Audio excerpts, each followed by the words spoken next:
Shalom y bienvenidos a Vía Hafta Yisrael, una frase hebrea que significa amarás a Israel. Esperamos que se queden con nosotros durante los próximos 30 minutos, ya que nuestro maestro, el Dr. Baruch, nos compartirá una enseñanza expositiva de la Biblia. El Dr. Baruch es profesor titular del Instituto Zera Abraham, con sede en Israel. Aunque todos los cursos en el instituto se imparten en hebreo, el Dr. Baruch se complace en compartir esta enseñanza en inglés con doblaje al español. Para más información, visítenos en amarazaisrael.org o descargue nuestra aplicación móvil Mi Estudio Bíblico. Aquí está Baruch y la lección de hoy. Dios verdaderamente es un Dios que libera. No importa cuáles sean los obstáculos. ¿Quién es el enemigo? ¿Qué problema enfrentas? Esa injusticia, esas mentiras, esa calumnia. Cualquiera sea la situación, gózate, porque nuestro Dios es un Dios que libera. Y vemos esto repetidamente en las Escrituras, y lo veremos de una manera muy poderosa hoy en el libro de Hechos, capítulo 12. Abran sus Biblias una vez más y lean conmigo el libro de Hechos, capítulo 12.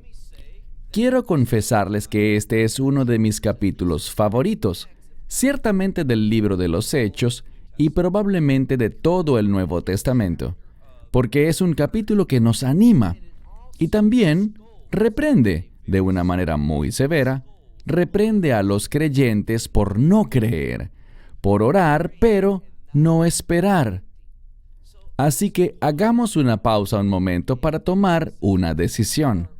¿Vamos a creer que Dios se ha revelado a sí mismo en este libro?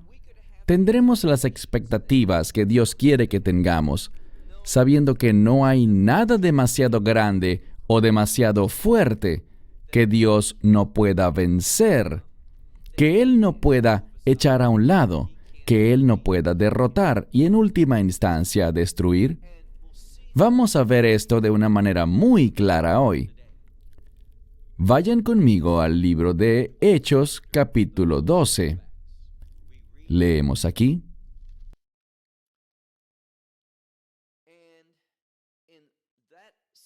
Y en esa temporada, el rey Herodes echó mano a hacer el mal a ciertas personas de la congregación, es decir, de la iglesia.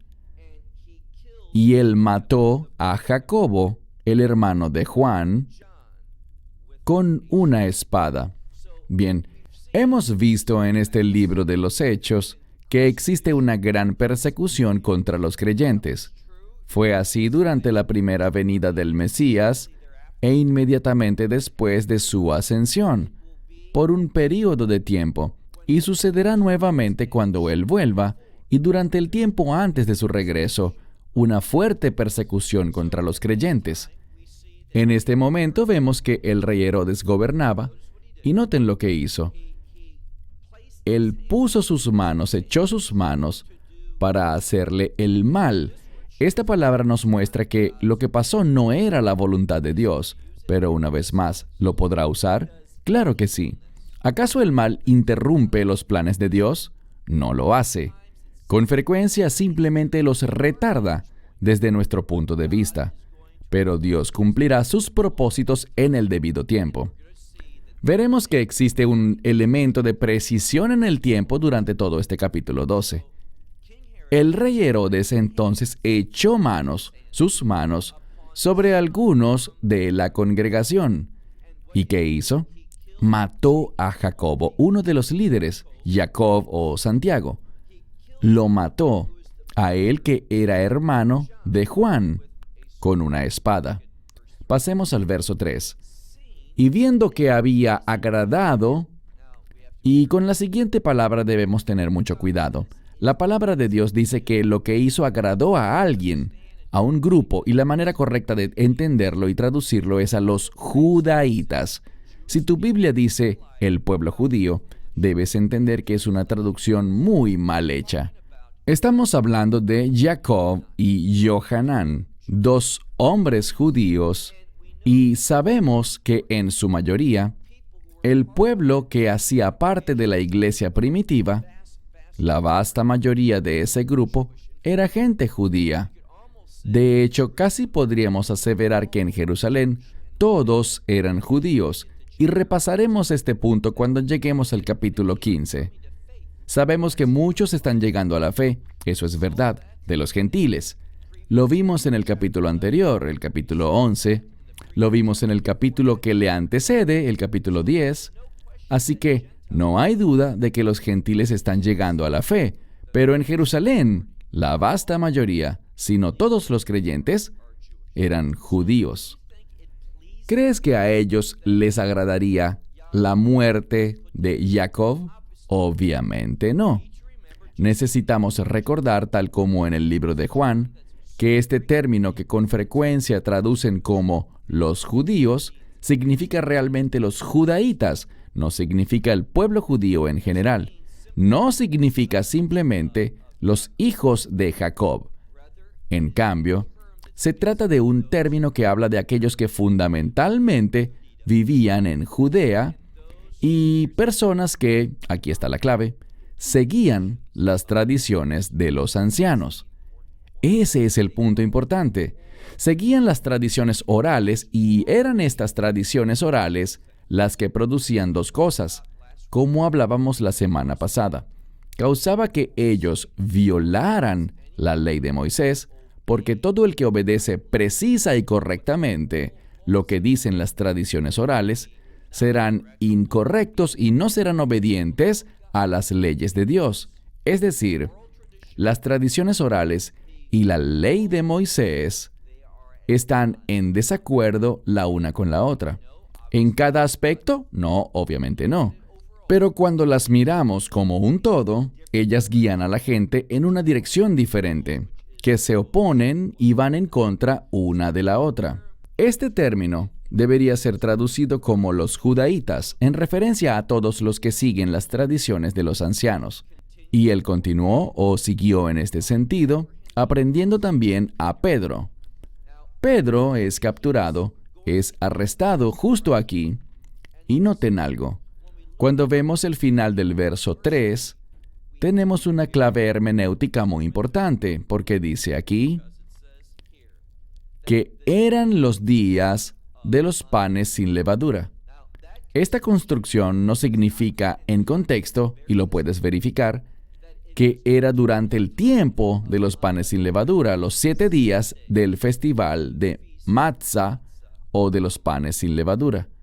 Simplemente significa que esos días de los que hablamos estaban cerca de ese periodo de tiempo. La palabra usada indica que estaba por venir, que estaban muy cerca de los días de los panes sin levadura. ¿Y cómo podemos asegurarnos de esto? Veremos esa respuesta en tan solo unos minutos. Fue durante este tiempo, entonces, y pasemos al verso 4, que también lo detuvo o lo arrestó y lo puso en la prisión, entregándole a 4 soldados o a un batallón compuesto por 4 soldados. Él echó a Pedro a prisión, lo detuvo, lo aprehendió, lo encarceló y designó una guardia especial de 4 soldados que probablemente rotaban en 4 guardias diferentes para vigilarle. Pero Pedro tenía la seguridad normal, es decir, los carceleros normales que estaban allí cuidando la prisión. Y para estar más seguro, ¿qué hizo el rey Herodes? Bien, él sabía que complació a los judaítas que él matase a Jacobo. Y probablemente pensó, ¿sabes qué? A estos creyentes que son judíos, a ellos no les gusta esto.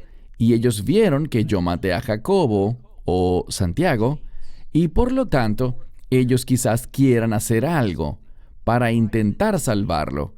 Por eso colocó esta guardia adicional sobre él, a estos 4 soldados durante todo el día, probablemente rotándose en turnos de 6 horas cada uno. Todo esto buscaba cuidarlo, guardarlo, segunda parte del verso 4, guardándolo allí hasta después de la Pascua. Ahora, esto es importante porque antes se nos dijo que era la temporada del pan sin levadura. Pero aún no habían llegado a esos días. ¿Por qué? Noten lo que dice aquí. Guardándolo hasta después de la Pascua para sacarlo al pueblo. ¿Qué significa esto? Que lo sacarían para juzgarlo. Él no quiso hacerlo durante la Pascua porque si lo hacía en la Pascua sería una oportunidad para que el pueblo solicitara que uno de los prisioneros fuese liberado. Bien, ellos no compartieron el nombre de Yeshua cuando Yeshua fue traído ante la multitud. Y ahora aquí él se aseguró de que ellos no pudieran pedir la libertad de Pedro. Él hizo lo posible para ni siquiera darles esa oportunidad hasta que el día 14 de Nisán, o la Pascua, hubiese terminado. Pasemos al verso 5. Así que Pedro era guardado en la cárcel, y aquí veremos algo, la respuesta de los creyentes. Dice, y la oración era ferviente. Había un fervor, una fuerza, y también una continuidad de esta oración, sucediendo entre la congregación, hacia Dios, en nombre de Pedro. Entonces el pueblo estaba orando con gran fuerza, con un tipo de oración continua, de día y de noche, muy fuerte, ante Dios, por Pedro. ¿Cuál creen que era su oración? No debe sorprendernos porque ellos estaban orando para que Dios lo salvara, para que Dios lo rescatara. Bien, debemos prestar atención a las claves. Descubrimos aquí que era el tiempo, la temporada, de los panes sin levadura. El pan sin levadura habla sobre pureza, sobre remover aquello que es inmundo. Y lo que encontramos aquí es que aquello que hace impuro a un creyente es la falta de fe. Este pasaje de la Escritura nos es dado con el fin de que podamos creer con más firmeza, que podamos tener una mayor fe. Lo segundo que nos ayuda a entender la Escritura es que la Pascua es mencionada. Y la Pascua, lo digo con frecuencia, es la fiesta de la redención. Repito, es la fiesta de la redención. ¿Por qué es importante? Debemos entender la redención como el haber sido liberados, haber sido sacados de la esclavitud y puestos en libertad. ¿Dónde está Pedro?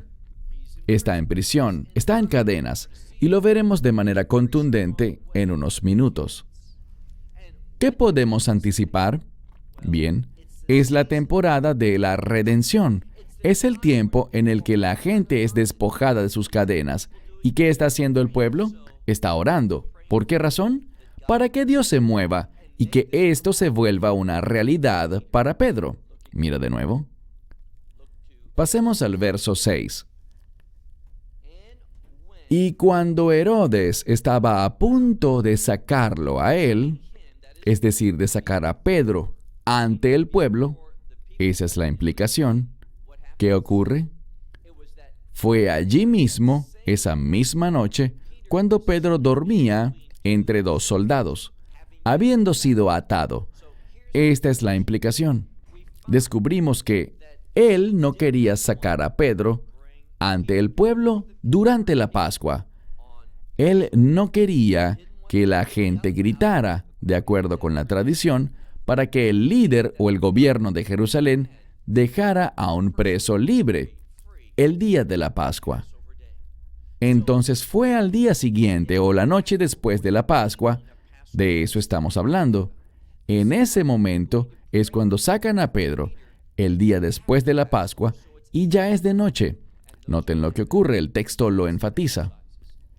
Y Pedro estaba durmiendo entre dos soldados, habiendo sido atado con dos cadenas.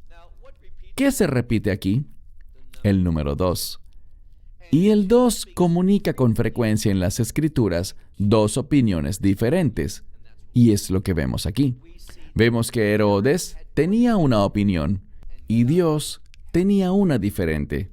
¿Qué opinión crees tú que será la que se imponga?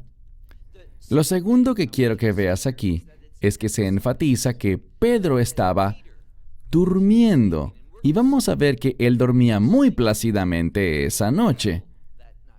Esto también se destaca en el texto porque ya se nos ha dicho que ya terminó la Pascua, porque esa noche era la noche en la que él pretendía, es decir, al día siguiente, sacar a Pedro y ejecutarlo.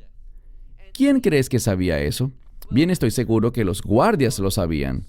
Y yo imagino, esto es solo una especulación de mi parte, esto que diré, pero ¿no piensas que pudieron haber tenido un momento de diversión enfermiza con Pedro, diciéndole, Pedro, a esta hora mañana ya no estarás aquí, no estarás en prisión porque mañana en la mañana, bien temprano, vas a morir? Bien sea que hayan dicho eso o no, la Escritura le dice al lector que esa era la intención. Y basado en eso podemos inferir, esto es algo que a veces puede ser muy peligroso de hacer con la Biblia, pero esto parece ser una pista que debemos los lectores comprender, de que al día siguiente Pedro sería ejecutado. ¿Y qué hizo él? Leamos aquí en la mitad del verso 6. Y Pedro estaba durmiendo entre dos soldados, habiendo sido atado con 2 cadenas. Y leemos que también había un guardia que estaba delante de la puerta, cuidando la prisión. Entonces vemos que Herodes ensambló un fuerte equipo de seguridad con guardias adicionales a la puerta de la prisión para cuidar toda la cárcel y asegurarse de que nada pudiese ocurrir que a la postre le impidiera llevar a cabo sus intenciones, lo que él se ha determinado a hacer, lo cual es, como dice la Escritura, sacar a Pedro ante el pueblo de manera pública para ejecutarle.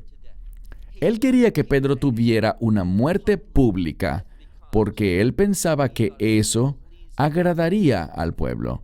Pero ¿qué ocurrirá? Vean ahora el siguiente verso. El 7. Y seguramente podrás anticipar esta palabra. He aquí. Siempre que se diga he aquí, algo importante ocurrirá.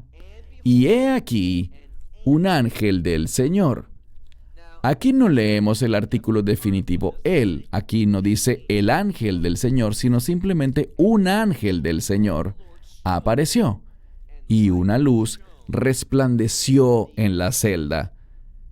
Y él, es decir, este ángel, golpeó el lado de Pedro y lo despertó diciendo, esto es lo importante, deberías hacer una nota aquí en este verso, el verso 7, donde dice, golpeó, porque esta palabra pareciera estar fuera de lugar. La razón por la que lo digo es esta. Normalmente cuando se usa esta palabra para golpear a alguien, es un golpe mortal. Recuerda eso, porque vamos a estudiar el capítulo 12 completo el día de hoy, ya que hay 2 historias que trabajan juntas. Tienen un mensaje común. Ya lo hemos dicho. El deseo de Herodes era ver a Pedro morir públicamente en frente del pueblo. Y vemos algo más. Vemos a un ángel del Señor venir y luego hará otra visita al final de este capítulo.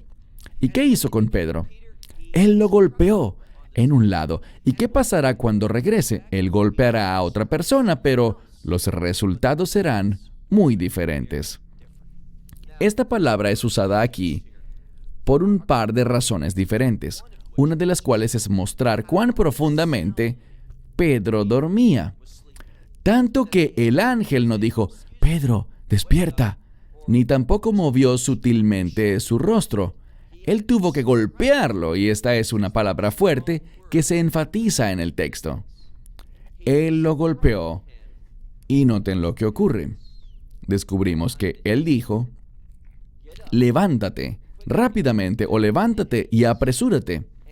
Y él dice, O el texto dice que las cadenas se le cayeron de las manos. Aquí vemos un milagro. Él estaba atado, tenía a un soldado a cada lado, y la implicación es que ellos estaban atados a él. Pero las cadenas sobrenaturalmente se abrieron y cayeron. Y esto se pondrá mucho mejor a continuación. Una vez más, verso 7 al final, dice: levántate, el ángel hablando, levántate y apresúrate. Y las cadenas cayeron de sus manos. Verso 8.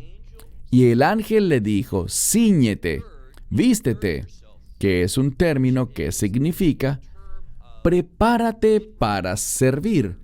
Ciñe tus ropas. En otras palabras, ponte el cinturón. Y algo más. Ponte tus sandalias. Y noten lo que hizo Pedro. Y Pedro hizo así. Segunda mitad del verso 8. Y le dijo: ponte tu ropa y sígueme. Verso 9. Y él salió y lo siguió. Y no sabía que verdaderamente esto era, o que esto de verdad estaba pasando, de mano del ángel. Sino que en cambio, dice, él pensaba que esto era una visión que él estaba teniendo. Verso 9. Y atravesando la primera guardia, y luego la segunda, ellos llegaron hasta la puerta de hierro. Debemos detenernos un momento porque esta puerta de hierro era una muy grande. Debemos entender que habían soldados que estaban atados a él, encadenados a él, con cadenas, según dice el texto. Habían probablemente 2 más frente a la puerta, y había otro batallón colocado frente a la prisión. ¿Y qué pasará? Bien, todo era como un sueño para Pedro. Dice aquí en el texto que él no entendía que lo que estaba pasando era verdad, o que es real, porque está en presente. Él pensaba que era una visión lo que estaba observando. Verso 10. Y pasando por la primera y la segunda guardia, llegó a la puerta de hierro, la que conduce a la ciudad, la cual se abrió para ellos. Y noten esta palabra. Es la palabra griega otimati. Automático. Pasó automáticamente. ¿Qué significa eso? Que esto sucedió sin intervención de nadie, es decir, sin una mano visible. Obviamente sabemos que quien causó esto fue Dios, quien realizó este milagro. Se abrió, dice el texto, automati, para ellos. Verso 10 al final. Y saliendo, dice, pasaron la primera calle y de inmediato el ángel se apartó de él. El ángel lo sacó de la prisión, lo llevó hasta la primera calle. ¿Y qué pasó? Entonces dice, miren el verso 11, y Pedro, volviendo en sí, dijo, ahora entiendo. Y esta es una palabra experiencial. Entiendo, no teóricamente, sino por experiencia, verdaderamente, que el Señor ha enviado a su ángel y me ha salvado de la mano de Herodes y de todas las expectativas de la gente. ¿De qué? De los judaítas. Esta es la segunda vez, e insisto, esta palabra para expectativas también está relacionada con deseos. Entonces, él habla sobre aquellos en Judea que deseaban la muerte de Pedro. Dios lo salvó de la muerte. Y vamos a ver que, por otra parte, estaba la congregación de los redimidos, todo el pueblo judío, o su gran mayoría, y ellos no querían que Pedro fuese ejecutado. Así que este es otro ejemplo de este término que no debe ser traducido como los judíos, en un sentido general, sino los judaítas, en referencia a un grupo específico de personas de Judea que seguían las tradiciones de los ancianos. Mira ahora el verso 12. Entendiendo esto, leemos que él llegó a la casa de Miriam o María y dice que ella era la madre de Juan, también llamado Marcos, verso 12 al final, y donde habían muchos, ¿y qué hacían? Estaban reunidos, o literalmente reunieron una asamblea y estaban orando. Bien, la palabra aquí literalmente implica que el grupo estaba creciendo. Estaban reunidos y la implicación es que más y más personas estaban uniéndose y que oraban más y más y más. Como dijimos, se estaban elevando oraciones las 24 horas y de una manera muy poderosa. Y Pedro salió, y allí es hacia donde se dirige, a la casa de Miriam. Y noten algo muy significativo. Pasemos al verso 13. Y Pedro estaba tocando la puerta en la entrada. Entonces él estaba allí, deseando entrar. La puerta aparentemente estaba cerrada con llave y no podía entrar, así que él tocaba. Y leemos que una joven mujer llegó, habiendo escuchado.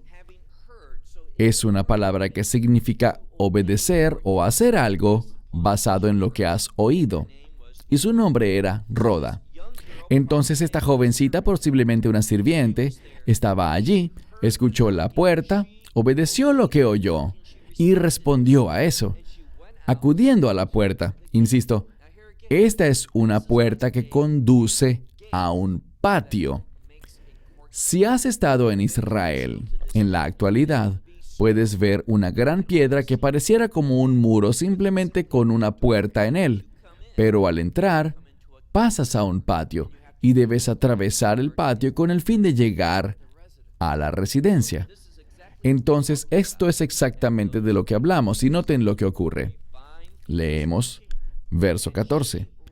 Ella reconoció la voz de Pedro y de gozo no abrió la puerta, sino que corrió adentro para proclamar que Pedro estaba de pie frente a la puerta. Ella reconoció a Pedro. Él tocaba la puerta, posiblemente preguntó ¿quién es? Y él dijo, soy yo. Y al reconocer su voz, ella, llena de emoción, corrió hacia adentro para informar que Pedro estaba a la puerta. ¿Qué vemos aquí? Bien, lo que vemos es la respuesta a la oración. Se nos ha dicho 2 veces que se estaban elevando fervientes oraciones día y noche con personas que se reunieron en asamblea con este fin y estaban orando por Pedro. ¿Qué piensas que ellos pedían? Que Dios pudiera salvarle. ¿Y qué hizo Dios? Dios envió un ángel y lo llevó a cabo milagrosamente. Pedro experimentó una liberación milagrosa, pero aquí está el problema. A pesar de que la iglesia estaba orando por esto fervientemente, continuamente, el problema es que ellos realmente no lo creían en el fondo de sus almas. ¿Por qué lo digo? Mira de nuevo el texto, verso 15. Pedro está a la puerta esperando y noten lo que ocurre. Ella va corriendo hacia adentro, mientras Pedro se queda parado en la puerta, verso 15. Pero ellos le dijeron a ella, estás loca. Pero ya que ella no dejaba de insistir de que era él, es decir, que Pedro realmente estaba allí, por lo tanto, ellos dijeron, debe ser su ángel. Esta es una interesante declaración porque ellos están discutiendo. Ella dice, Pedro está a la puerta, oí su voz. Y ellos responden, estás loca, pero ella sigue insistiendo. Así que finalmente ellos dicen lo siguiente, bueno, lo más probable es que sea su ángel. Ellos creían en ángeles, ellos creían en Dios, pero no creían que Dios pudo haber enviado un ángel para hacer lo que ellos estaban orando, pidiendo, rogando con fervor, y lo que continuamente le pedían a Dios que hiciera. Con mucha frecuencia eso nos describe a ti y a mí. Oramos, pero realmente no tenemos esa firme expectativa. Por eso te pregunté al inicio del estudio de hoy, ¿verdaderamente tienes fe y esperas que Dios haga las cosas que Él ha dicho en su libro que hará?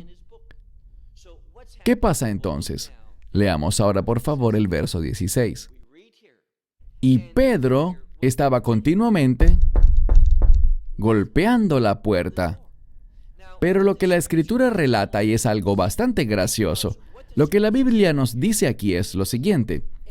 Fue más difícil para Pedro entrar al servicio de adoración, entrar a la iglesia, de lo que le fue salir de la prisión. Y creo que a fin de cuentas, la moraleja es bastante lamentable. Porque Dios puede sacar a la gente de la esclavitud y lo hace todo el tiempo. Pero ¿acaso nosotros respondemos a lo que Dios está haciendo? ¿Acaso invitamos rápidamente y le decimos a otros, ¿sabes? Dios obra en la gente, Él los traerá a nuestra iglesia.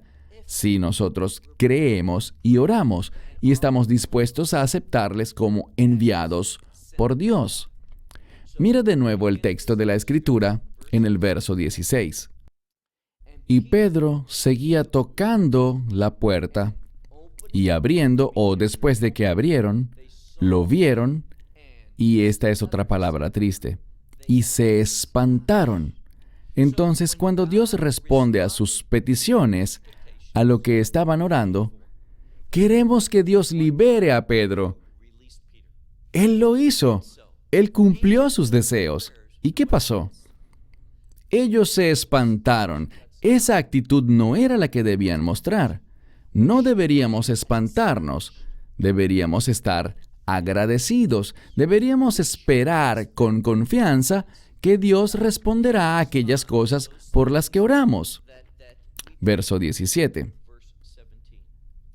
Pedro hizo algo, y haciéndoles una seña con su mano para que se callaran, que hicieran silencio, les relató cómo el Señor lo sacó de la prisión y dijo, a mitad del verso 17, cuéntenle a Jacobo y a los hermanos, tanto hermanos como hermanas, estas cosas, y luego salió y partió hacia otro lugar.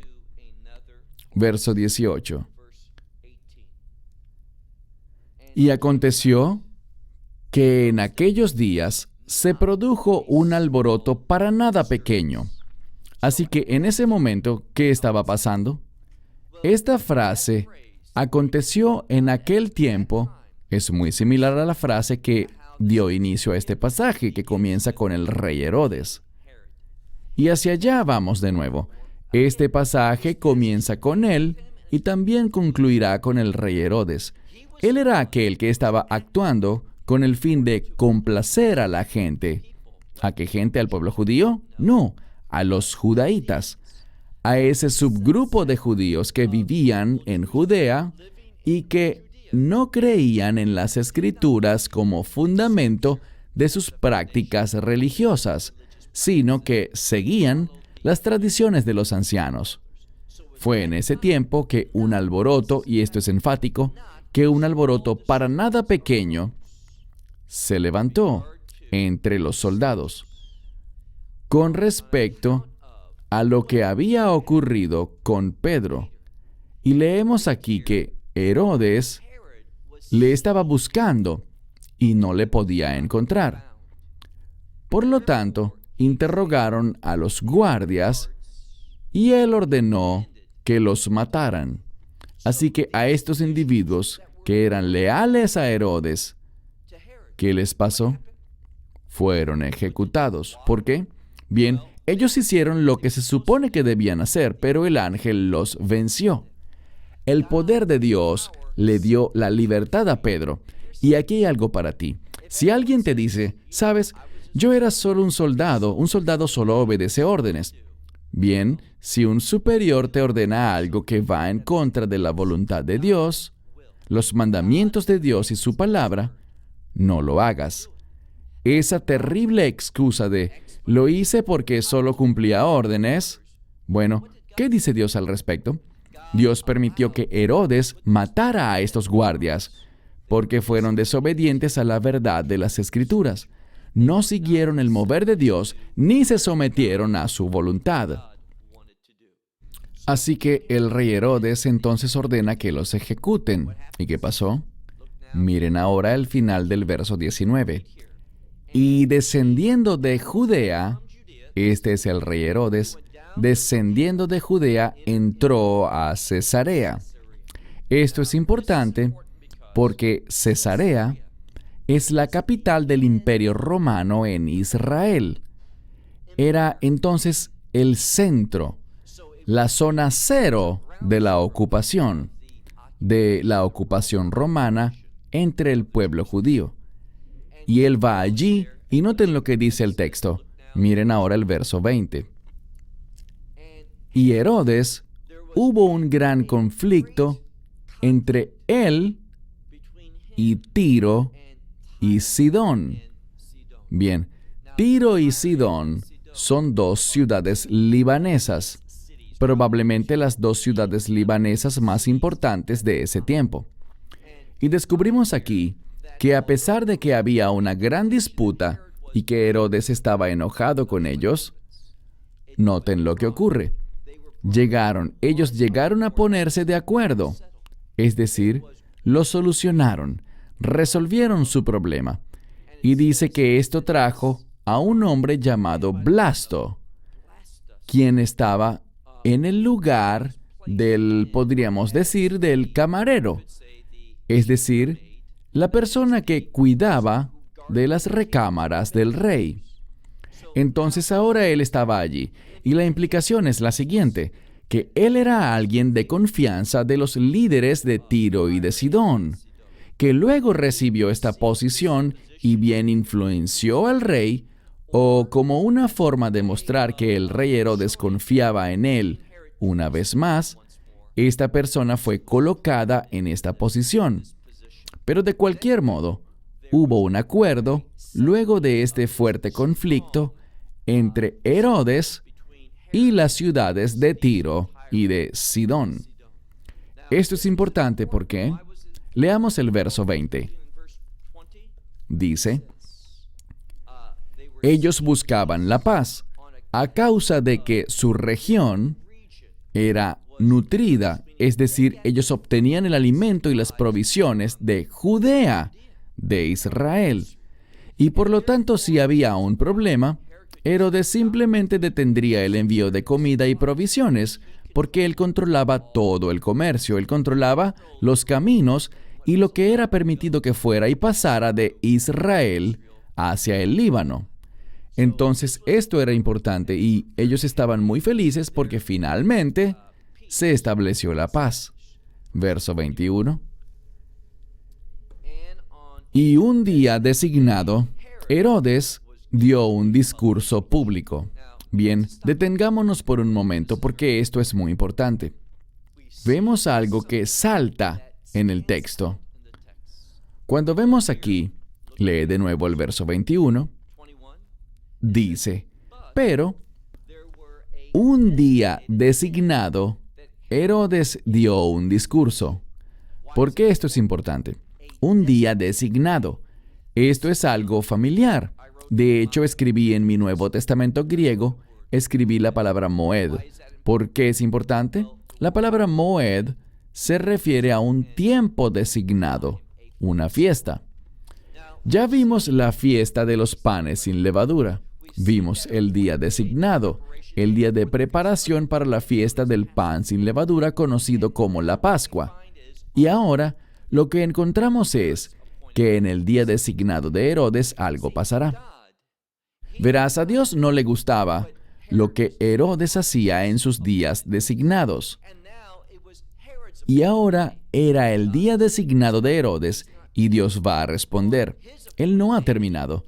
En sus días designados, es decir, en los días del Señor Todopoderoso, Él envió un ángel. ¿Y qué hará en el día designado de Herodes? Él hará lo mismo, enviará un ángel, con el fin de que los deseos y propósitos de Dios se cumplan.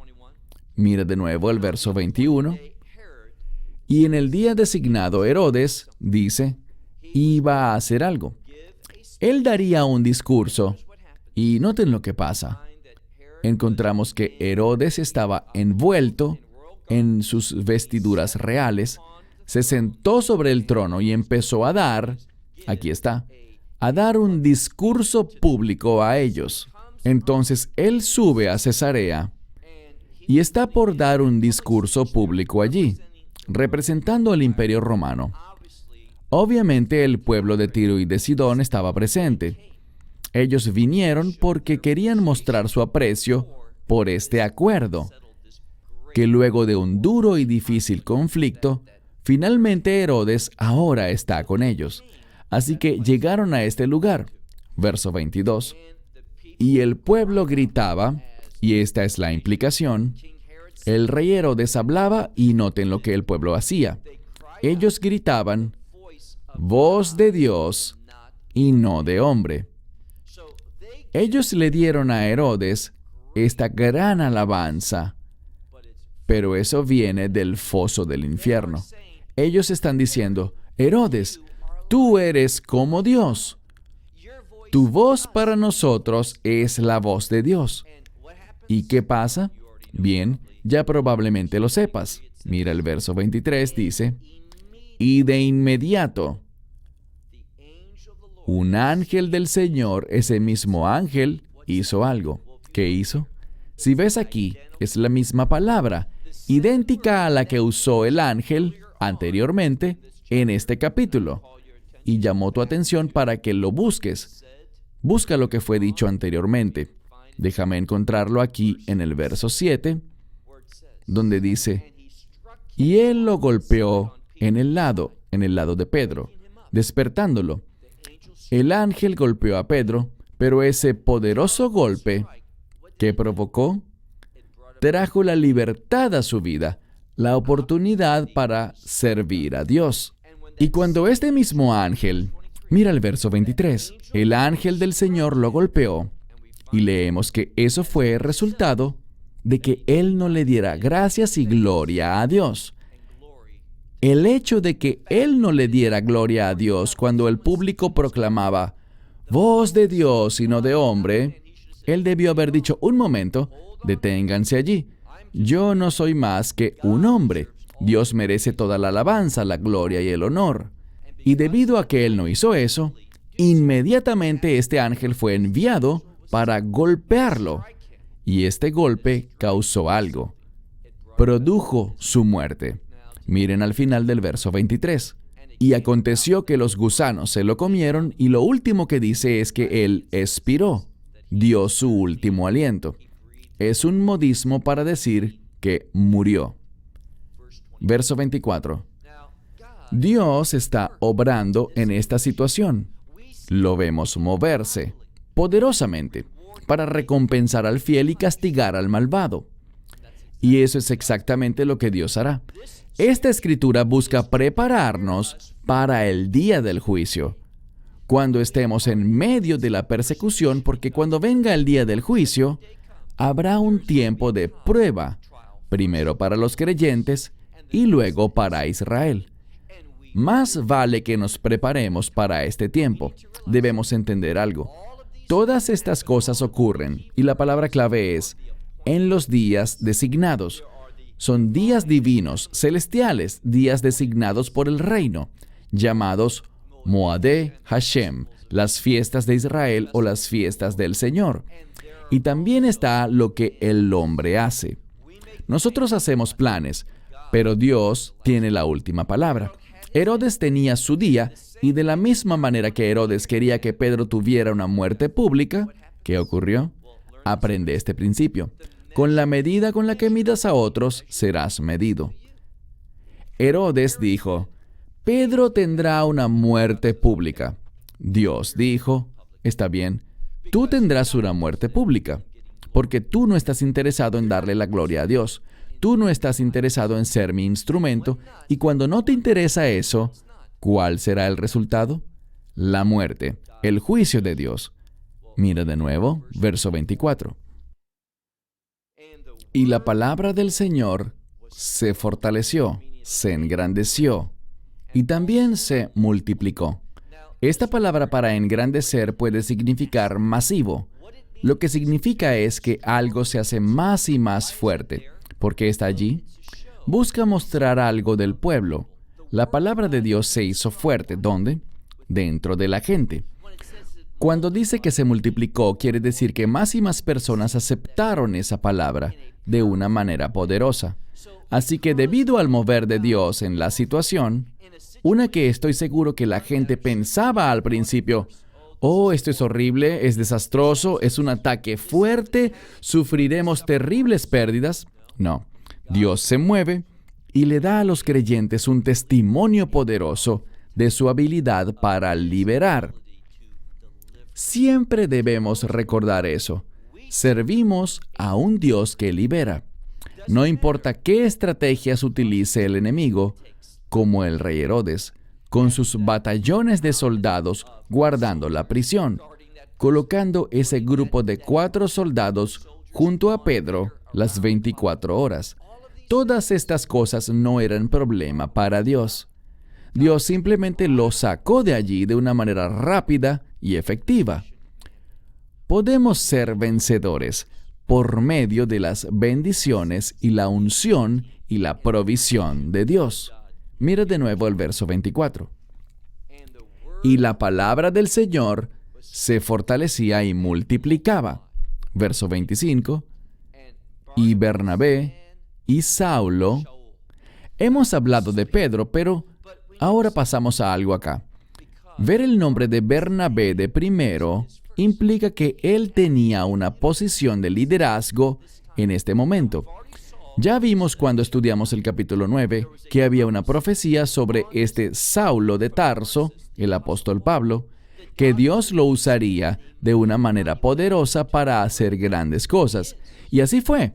Pero en este momento Bernabé es uno de los principales líderes de la congregación de los redimidos en Israel y más allá. Verso 25. Y Bernabé y Saulo volvieron de Jerusalén, habiendo cumplido su ministerio. ¿Por qué está este verso aquí, cumplido su ministerio? Recuerden, cuando vimos que Bernabé fue a buscar a Saúl, era para fortalecer a los creyentes, a los primeros creyentes y a muchos de los creyentes gentiles que vivían fuera de Israel. ¿Y qué ocurre? Ahora vemos que, como resultado de este deseo justo que Bernabé tenía de que Pablo sirviera con él, fue en ese mismo contexto que Dios hizo grandes cosas, y esto produjo el deseo que él tenía, que se fortalecieran y multiplicaran los creyentes, dentro, alrededor y fuera de Jerusalén. Una vez más, Bernabé y Saulo regresaron de Jerusalén, habiendo cumplido el ministerio, su propósito, y tomaron con él a Juan, aquel que era llamado Marcos. Lo que veremos ahora es que a Marcos se le mencionará en repetidas ocasiones, y él se convertirá en una persona clave en la vida de Saulo. Luego ocurrirá un problema entre ellos. Hablaremos de eso cuando lo haga la Escritura. Pero no te equivoques con esto. Marcus o Marcos era un siervo fiel.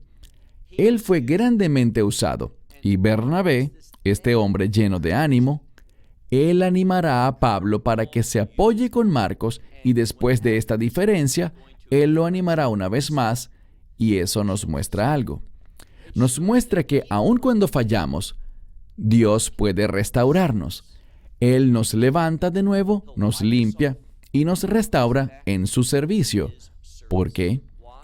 Porque Él es un Dios que nos libera, un Dios que nos ayuda a vencer todos los obstáculos, y a veces a lo que tenemos que vencer es a nosotros mismos. Nuestra falta de fe, nuestra falta de creer que tenemos un Dios que responde nuestras oraciones. Y la falta de fe en que Dios es capaz de hacernos vencer en toda situación. Ese gran versículo, con Dios, todas las cosas son posibles. ¿Lo crees? Deberías orar todos los días. Dios, déjame darle un vistazo, déjame tener la perspectiva de lo que tú quieres hacer en mí, a través de mí y alrededor de mí. ¿De qué forma me quieres usar? Porque puedo asegurarte algo. Dios quiere hacer grandes cosas en tu vida y a través de ti para ministrar a otros que tú jamás creíste posible. Y lo que necesitas hacer es orar para que puedas tener la visión de Dios en tu vida, para que puedas verlo incluso desde el inicio. Apenas empiece y vaya creciendo, Él te dará más luz, iluminación para entenderlo. Pues Dios quiere usarte más de lo que tú crees que Él te puede usar, en cosas más grandes de las que piensas que Él hará por medio de ti. Dios puede y quiere hacerlo, pero Él busca personas que se apropien de sus expectativas para sus vidas y que quieran las mismas cosas que Dios quiere para ellos. Ven, no seamos tan tontos para decir, Dios, tengo estos sueños, cúmplelos. Digamos, Dios, estoy clavando mis sueños para mi vida en la cruz y quiero escuchar de ti lo que sea tu voluntad, tu visión, tu perspectiva para mi vida. Te diré algo. Si estás buscando la alegría, la felicidad, la plenitud, entiende que ese gozo y esa plenitud solo vendrán cuando estén en medio de la voluntad de Dios para tu vida. No basta con decir, bueno, yo voy a la casa de Dios todos los días y oro 3 veces al día. Yo doy mis ofrendas y hago buenas obras y cosas así. Eso no es orar ni buscar adecuadamente lo que Dios quiere hacer en tu vida y a través de ti, para sus propósitos. Cuando tienes el valor suficiente para orar por esas cosas y las anhelas, ¿sabes qué? Tu vida entera cobrará un significado diferente para ti, una dirección distinta. Y aunque tengas que lidiar con problemas y dificultades que vendrán a tu vida y a tu alrededor, tendrás el gozo que te da la fuerza para vencer estas cosas. Cerramos con esto. Hasta la próxima semana cuando continuaremos en nuestro estudio del libro de Hechos, iniciando el capítulo 13. Shalom desde Israel. Shalom from Israel. Esperamos que te hayas edificado con el mensaje de hoy y lo compartas con otros. Te invitamos a seguir nuestros estudios cada semana por este canal y por el portal de YouTube de Amarás a Israel. También puedes descargar nuestra aplicación móvil gratuita, Mi Estudio Bíblico. Finalmente, para obtener más información sobre nosotros, visita nuestra web amarasaisrael.org, donde encontrarás otras conferencias de Baruch en audio, video y texto. Hasta el próximo programa. Que el Señor te bendiga en Yeshua HaMashiach, Jesús el Mesías, mientras caminas con Él. Shalom desde Israel.